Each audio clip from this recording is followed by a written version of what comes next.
The No Fate channel checking in, and with Valentine's Day right around the corner, I'm going to be talking to you dads about the type of gifts you should be getting your wife.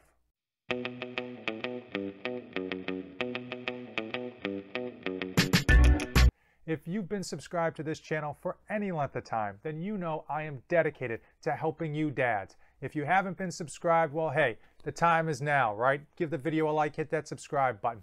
Now, with this Valentine's Day right around the corner, I wanted to just reach out to you dads watching this video and give you a couple of tips that I found were beneficial for me and my relationship with my wife in terms of gift giving, especially on Valentine's Day. Now, I know you dads probably think, okay, let's go with the base hit, right?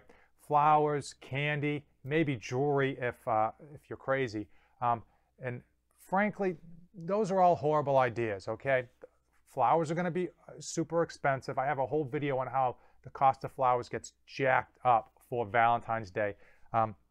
Candy, well, let's just face it, we don't need to be giving your wife or girlfriend any more calories, especially useless calories like candy or chocolates. And jewelry's nice, jewelry's great, it's pretty, but after 6 months or a year, you stop noticing the person actually wearing it, okay? Let's just be honest with ourselves. It's a waste of money, okay? If we're being honest with ourselves, no one notices the pair of earrings you got your wife 3 years ago, right? Because they're just a pair of earrings that you overpaid for.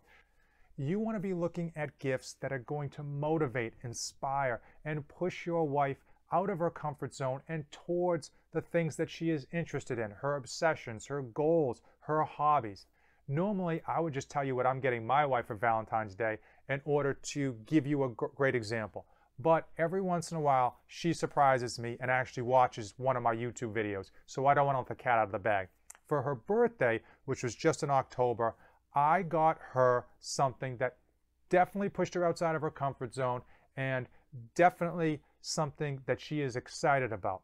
She is a big believer in raising money for cancer research, and she is a huge supporter of Susan G. Komen. Now, Susan G. Komen puts on events every year called 3 Days for a Cure. You walk 60 miles over those 3 days. You raise a ton of money for breast cancer awareness, research, and whatnot.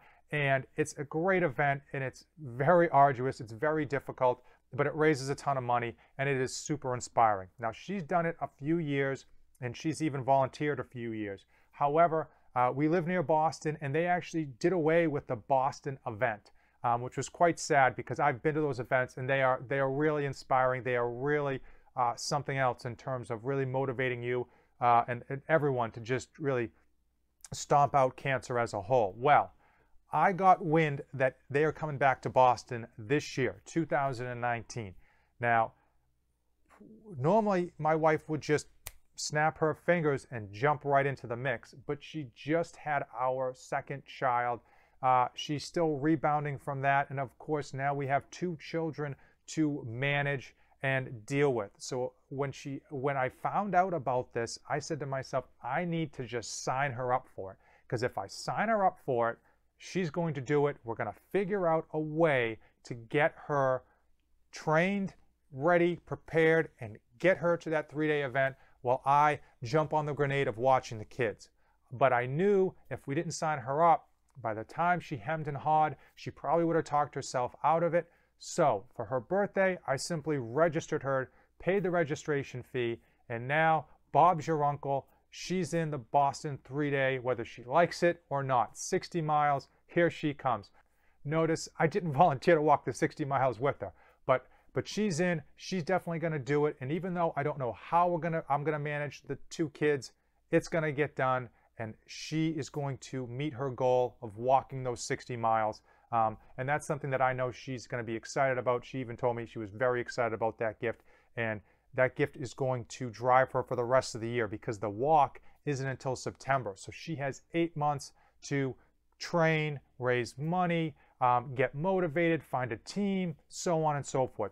Hopefully that example will give you dads a little bit of insight into where your mind should be heading in terms of trying to push your wife towards her goals, towards her interests, and things that you could get for her outside of flowers and candy and super expensive jewelry that's just going to sit in a box most of the year. So if you found this informative, give it a thumbs up, hit that subscribe button. Let me know in the comments what you decide to get your wife, and we can commiserate. I'll drop a comment below after February 14th what I actually got her for Valentine's Day, and we can compare how we did in terms of Valentine's gifts for our wives.